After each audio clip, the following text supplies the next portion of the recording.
Let's learn about renewable and non-renewable resources in Saskatchewan. I'm going to go on a scavenger hunt to find all the natural resources around my home. Let's go! First, let's go find some renewable resources. This is some water. Water is a renewable resource because the water cycle keeps recycling the water. As you can see, I'm surrounded by trees. Trees are renewable resources because we can grow more. As you can see behind me, there are some cows. Cows and animals are renewable resources. Let's go find some non-renewable resources. Behind me, you can see a power line. Our power comes from coal, which is a non-renewable resource. This is a pump jack. Pump jacks pump oil out of the ground. Oil is a non-renewable resource, but we use it for many things, like powering our cars and trucks. As you can see, this is a big pile of gravel. Gravel is a non-renewable resource because once we use it up, we can't get any more. I challenge you to go on a natural resource scavenger hunt. Find as many non-renewable and renewable resources you can. Bring a clipboard to write or draw all the resources that you find. Once you find all the resources in your community, think about how they could affect the environment and how using them or getting them out of the ground might hurt or help the environment.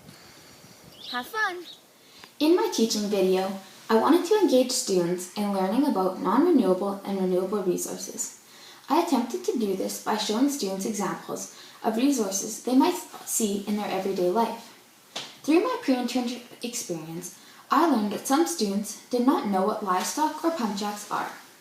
Growing up in a small town, I assumed that the students would understand what a pump jack and livestock are and be unsure what solar panels are. This was the opposite. This video will help students who have never seen these resources, while teaching students that have seen these resources what renewable and non-renewable are.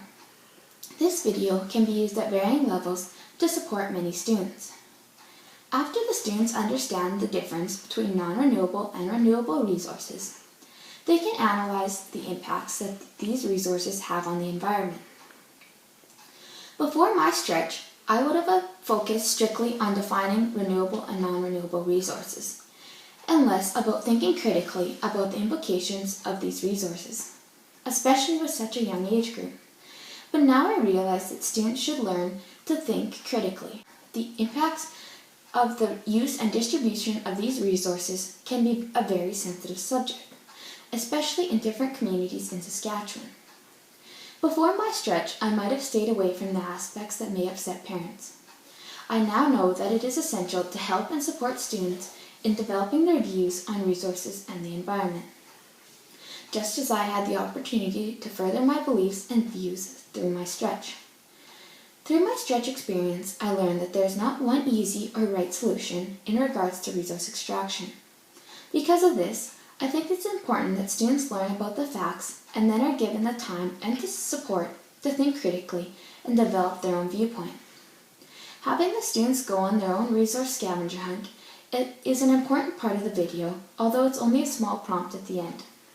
The students should investigate the resources that are in their community and notice how these resources they use and see every day can affect the environment. Looking critically and analyzing the impact of resources on the environment can be a useful way to engage in ecologically just education.